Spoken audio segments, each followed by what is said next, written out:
everyone, welcome to Stargirl TV. My name's Ilea. Today we are going to be talking about building character. I don't mean your character as a person, like that you need to build character by raking leaves or taking out the trash. I'm talking about like when you have a character that you're playing in a movie, how to build that character. Now that we've gotten that all cleared up,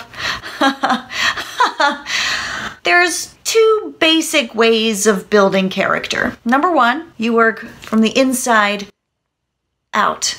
Number two, you work from the outside in. Wow, it's really beautiful. I generally like to work from the outside in. That works best for me. What that means is you find out what your character looks like, how they dress, how they do their hair, how they walk, how they move, how they talk, and that helps you find the inner workings of who that character is, of who this person is, because you want to give them life. You want to make them real. If I'm playing a character who's from London, I'll talk in an English accent. Of course, that accent's gonna be different if I'm from one part of London than if I'm from another part of London. See how I did that? I went from the heavier Cockney London accent, which probably sounds terrible to anybody who actually lives there, to a much higher brow Oxbridge accent, as we like to call it, for people who are, you know, royal? I don't know.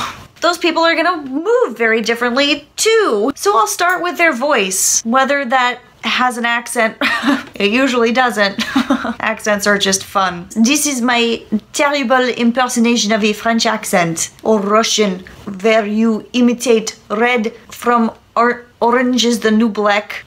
Can't do it. Don't even try to get me to do an Australian accent. Oh boy. Does your character walk with a limp? Probably not. But again, that would be an easy thing to just add on the outside to start shaping your character. But people do. They move differently. They walk differently. Somebody who has higher status, who's never had to work in the mines. Do people still work in mines? Would hold themselves very differently than a thief who doesn't want to be seen. Just trying to make another day's living, Mum. Apparently, all of the stories that I can think of take place in 19th century London. Also, the way that you're dressed is going to affect how your character moves. Maybe you wear pencil skirts every day and then decide to work on the floor even though you're in pencil skirts. Do you guys watch Daredevil on Netflix? Have you ever noticed how Claire is literally always wearing pencil skirts and high heels? And she's like constantly being chased and running for her life and working on the floor so that she has to sit all funny because of the pencil skirt.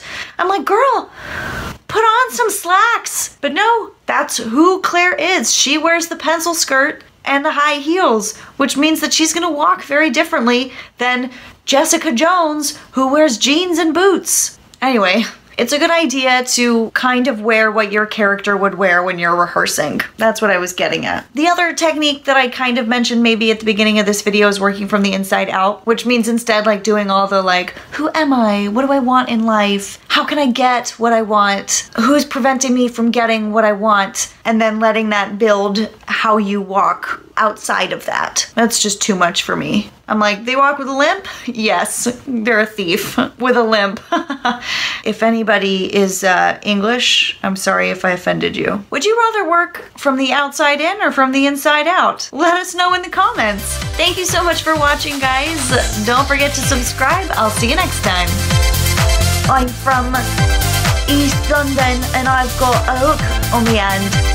Arg. I'm a pirate, apparently.